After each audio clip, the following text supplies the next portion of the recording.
तो दोस्तों कैसे हो। आज की इस वाली वीडियो में हम फिर से कुछ रैंडम शॉट्स देखने वाले हैं जिसके अंदर क्रिएटर्स ने गोकू को डाउन प्ले किया होता है। लाइक कुछ बोलते हैं कि साइतामा गोकू को डिफीट कर देगा, कुछ बोलते हैं आनस गोकू को डिफीट कर देगा वगैरह वगैरह। तो हम इन्हीं शॉट्स को रॉन्ग प्रूव करने वाले हैं। तो ज्यादा टाइम वेस्ट नहीं करते हैं और इस वीडियो को स्टार्ट करते हैं। मेरे को लास्ट वीडियो से तुम लोग कॉन्टेंट कमेंट कर रहे हो कि तुम्हें कंपैरिजन चाहिए Goku marshal ultra instinct versus Saitama. To be honest इसका बिल्कुल परफेक्ट आंसर से दो लोग दे सकते हैं और वह ये दो लोग। इस वीडियो के अंदर मैं तुम्हें कुछ चीजें बता दूं तुम्हें पक्का पता लग जाएगा कि अगर ये सिचुएशन होती है तो साइतामा जीतेगा और ये होती है तो गोकू जीतेगा। पहली चीज, मैंने वन पंच मैन की मांगा, लाइट नॉवल, एनिमे सब देखा है। मैंने कहीं भी ऐसा नहीं देखा कि साइतामा कहीं ब्रेक डाउन हो या हारा हो। हमने देखा जरूर है गोकू मार्शल अल्ट्रा इंस्टिंक्ट के अंदर ब्रेक डाउन हुआ था, वी ने बोला था तो this is the penalty that he has to give to attain the power of God. Goku break down हो गया था जीने से लड़ते वक्त। तो अगर ऐसा होता है बीच में साइतामा और गोकू फाइट करना तो डेफिनेटली साइतामा जीत सकता है। लेकिन चीज, अगर गोकू अपने ब्रेक डाउन से पहले साइतामा को पेल देंगे, देखो साइतामा एक सुपर ह्यूमन है, इमॉर्टल या गॉड नहीं है और गोकू के अल्ट्रा इंस्टिंक्ट के अंदर पंचेस बहुत हैवी होते हैं। तो अगर गोकू अपने ब्रेक डाउन से पहले साइतामा को पेल दे तो गोकू जीत सकता है इसके अंदर। तो बेसिकली ये दो कंडीशन हो सकती हैं इन दो के फाइट्स के बीच में। पक्का कौन जीतेगा वो तो मैं नहीं बोल सकता, बट इन दोनों के अंदर मेरा फेवरेट गोकू है। तो भाई पहला शॉट ही उयुक भाई का आ गया। तो भाई देखो उयुक भाई कोई पावर स्केलर तो नहीं है, वो सिर्फ एनिमे को एज ए फन के लिए देखते हैं जिसकी मैं रिस्पेक्ट करता हूँ। बट उयुक भाई ने जो बोला था कि गोकू अपनी मास्टर्ड अल्ट्रा इंस्टिंक्ट में ब्रेकडाउन हो गया था, वो पता है क्यों हुआ था? क्योंकि जो अल्ट्रा इंस्टिंक्ट फॉर्म होती है ना उसका लेवल ही एंजल्स का होता है। ये एक एंजल्स की टेक्निक है जिसे गॉड्स भी ठीक से अचीव नहीं कर पाए। और ओब्वियसली हमें पता है कि एंजल्स के पास ट्रू हाई आउटवर्सल की कॉन्सेप्चुअल चीज होती है तो उनकी फॉर्म भी उसी लेवल की होगी ना। फॉर एग्जांपल तुम ड्रैगन बॉल के अदर वर्ल्ड को ले लो जो कि एक ट्रू आउटवर्सल में है और पूरे बिग 25 में मैं इसके ऊपर 50% से भी ज्यादा वीडियोस ऑलरेडी बना चुका हूँ। और जैसा कि टोयोटारो जो कि ड्रैगन बॉल के न्यू ऑथर है, उन्होंने लेटेस्ट इंटरव्यू में बोला था कि ड्रैगन बॉल के फैंस अपना कैनन खुद डिसाइड कर सकते हैं। इसके ऊपर भी मैं ऑलरेडी अपनी पास्ट वीडियोस में बात कर चुका हूँ। तो हम सुपर ड्रैगन बॉल हीरोज की कॉस्मोलॉजी को एज ए कैनन कॉस्मोलॉजी में ले सकते हैं और तुम्हें इसकी कॉस्मोलॉजी में कोई भी कॉन्ट्रडिक्शंस नहीं मिलेंगी। तो जो सुपर ड्रैगन बॉल हीरोज में बीट्स वर्ल्ड है उसके अंदर ड्रैगन बॉल की कॉस्मोलॉजी का कॉन्सेप्ट ही एग्जिस्ट नहीं करता, वो उससे एज ए फिक्शन व्यू करता है। और ड्रैगन बॉल की कॉस्मोलॉजी में अदर वर्ल्ड तो है ही जो कि एक आउटवर्सल में है, तो आउटर के ऊपर एक और कंसेप्चुअल ट्रांसेंडेंस क्वालिफाई करता है आई आउटवर्सल को। एंड जैसा कि मैंने अपनी प्रीवियस वीडियो में बताया था कि गोकू ने डिफीट किया था फू को अपनी यूनिवर्सल ब्लू फॉर्म में जो बीट्स वर्ल्ड के भी ऊपर के लेवल का थ्रेड था, और उसके बाद उसने अपनी अल्टरनेट शील्ड को भी यूज किया था और उससे इंप्रूव भी करता रहा था होल ड्रैगन बॉल हीरोज की सीरीज में। एंड अभी लेटेस्ट ड्रैगन बॉल सुपर की मांगा में वी से इजीली वन शॉट कर सकता है गोकू एंड वेजिटा को। तो ऑब्वियसली एंजल्स की जो पावर है वो हाई आउटर के लेवल्स के भी ऊपर होती है। तो हो गया गोकू ब्रेकडाउन ऐसी पावर्स का यूज करते करते। अब ऐसा थोड़ी ना है कि गोकू एक 3D पावर से ओवरहिल में हो गया हो या 5D पावर से ओवरहिल में हो गया हो, वो पावर ही हाई आउटवर्सल थी जो कि डायमेंशनलिटी के कॉन्सेप्ट को भी ट्रांसलेट करती है, राइट। और हाँ, not to mention the fact कि गोकू ने बैटल ऑफ गॉड्स में बीरस के पंचेस को भी सर्वाइव किया था जो कि पूरे यूनिवर्स 7 को डिस्ट्रॉय कर सकते थे। एंड जो अदर वर्ल्ड है वो यूनिवर्स 7 का ही एक रियल में है। तो तुम लोग ये बोल सकते हो कि गोकू की ड्यूरेबिलिटी ही आउटवर्सल लेवल की है। और ऑन द अदर हैंड अगर हम ये अज्यूम भी कर लें कि साइतामा के पास इनफिनिट पावर है तो वो स्टिल 3D प्लेन में ही लाई करेगा।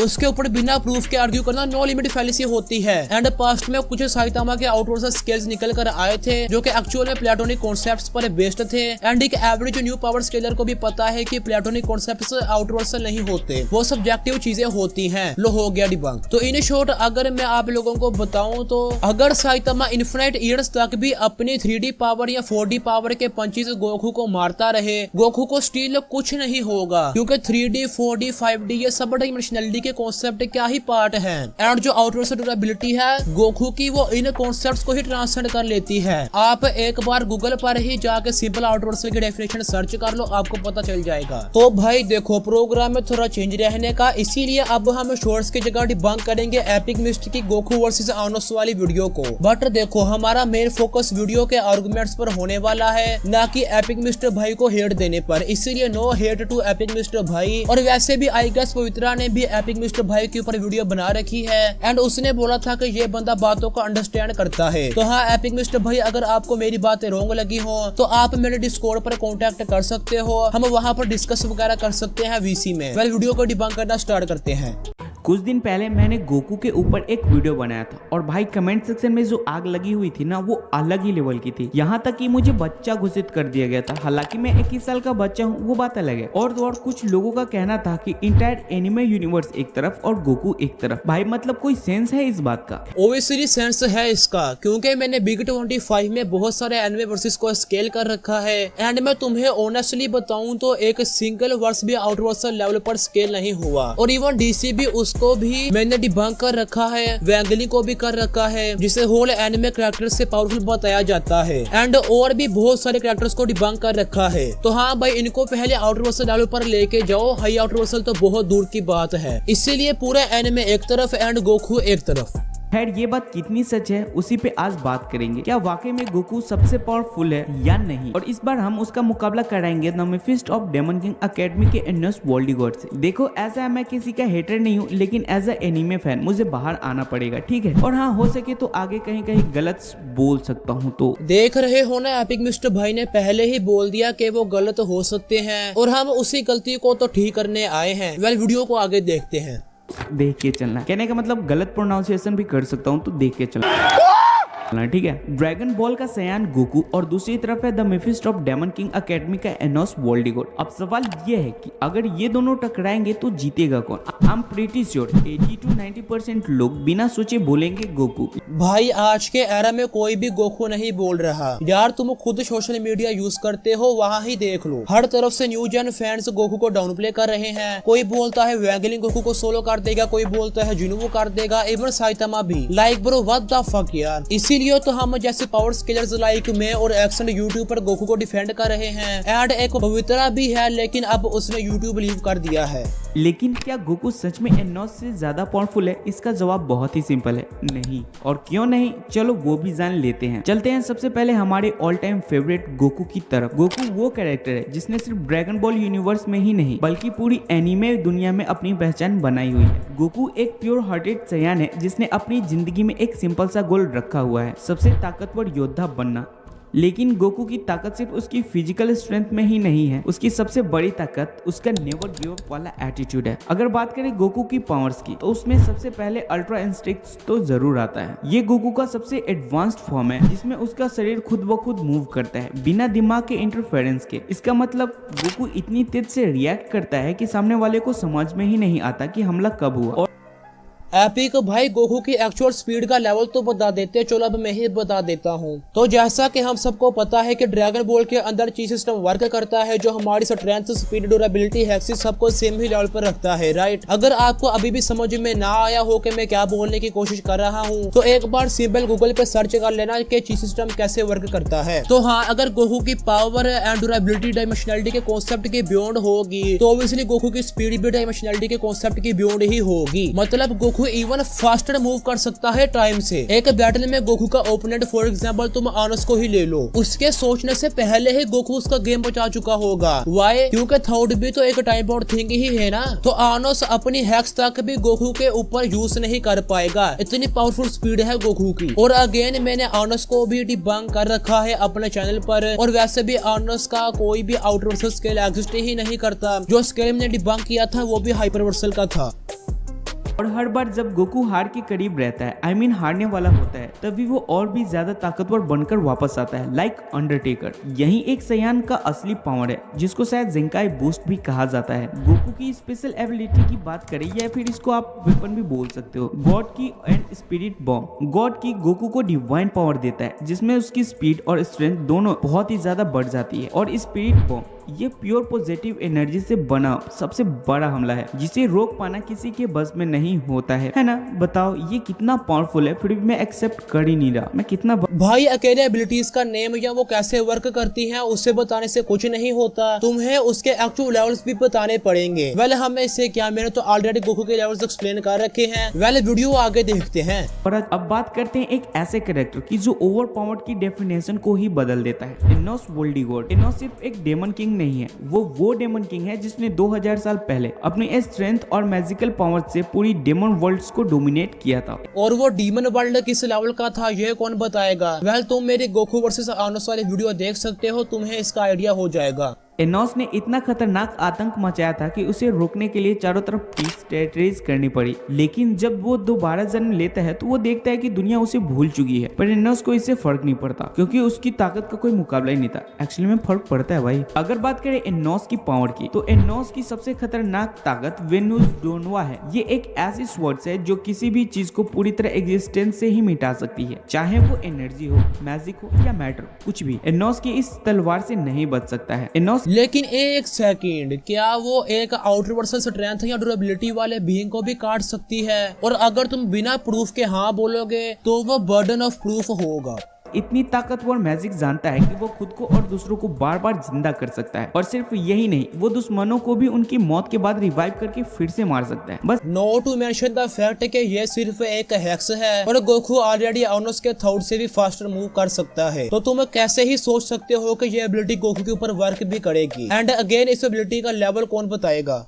ये दिखाने के लिए कि वो कितना सुपीरियर है। और एनोस ने हर एक तरह की मैजिक पर मास्टरी हासिल कर रखी है। वो टाइम और स्पेस को मैनिपुलेट कर सकता है, रियलिटी को ट्विस्ट कर सकता है और इवन डिस्ट्रक्शन स्पेल को अपनी सिर्फ विल पावर से न्यूलीफाई कर सकता है। अब न्यूलीफाई ये सब अगेन हेक्सिस हैं जो गोकू की आउटवर्सल ची की वजह से उसके ऊपर वर्क नहीं करने वाली। एंड भाई प्लीज एनोस की स्पीड भी एक बार बता दो। का मीनिंग क्या होता है जाके गूगल कर सकते हो। और हाँ, एक बात बताना भूल ही गया, ये बंदा अपने दिल की धड़कन से ही लोगों की मार सकता है।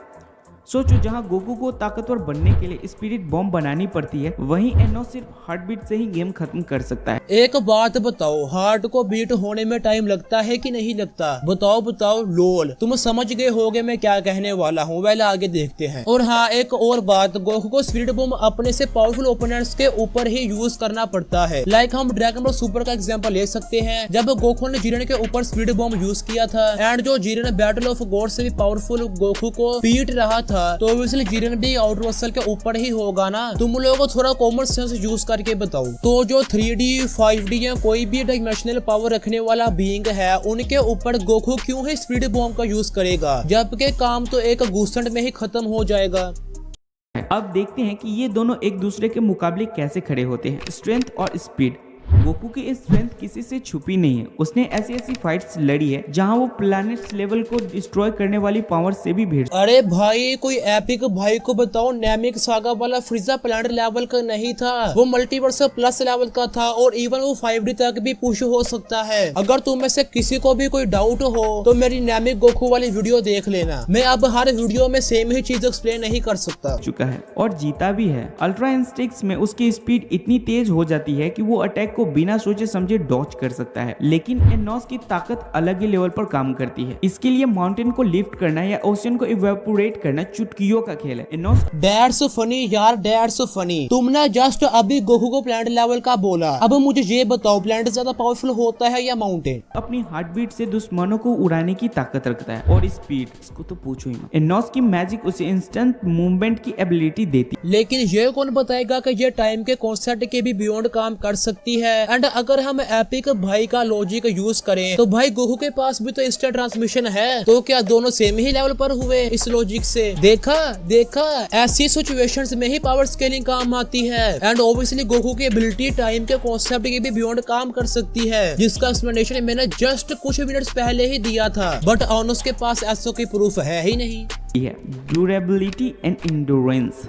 गोकू एक सयान है और सयान्स के पास सबसे बड़ी एडवांटेज है जिंकाई बूस्ट एबिलिटी। जितनी बार वो हार के करीब पहुंचते हैं उतनी बार ही वो और ताकतवर बनकर उभरते हैं। लेकिन एनोस तो मर ही नहीं सकता। उसके पास रिस्ट्रक्शन मैजिक्स है। वो खुद को जितनी बार चाहे रिवाइव कर सकता है और अगर कोई उसे मार भी दे तो एनोस अपनी एग्जिस्टेंस को रिस्टोर कर सकता है। तो भाई ये भी एक हैक्स ही है ना, वो कितनी बार भी रिवाइव हो जाए गोकू को तो नहीं मार पाएगा अगर हम पावर वाइज देखें तो। एंड अगर तुम लोगों को याद होगा तो ड्रैगन बॉल सुपर की मांगा में गोकू ने ज़मासु के ऊपर हकाई का यूज किया था, जो कि एक टाइप 9 इमोर्टल था, क्योंकि उसकी फिजिकल फॉर्म रिमूव होने के बाद भी वो टाइम 9 से फ्यूज हो गया था, जो कि एब्स्ट्रैक्ट थी, क्योंकि ड्रैगन बॉल की टाइम 9 सप्रेंदर कंटेन करती है अदर वर्ल्ड को, जो कि एक आउटवर्स इल्म है ऑब्वियसली। एंड गोकू उसके एग्जिस्टेंस को ही रिमूव करने वाला था, तो भाई एनोस का एग्जिस्टेंस क्या है इसके सामने, बताओ जरा। और अब कुछ लोग बोलेंगे कि बीरस ने बोला था कि वो अपनी हकाई से इमोर्टल्स को रेज नहीं कर सकता, तो मुझे एक बात बताओ, क्या Beerus and Goku same person है, यस और नो?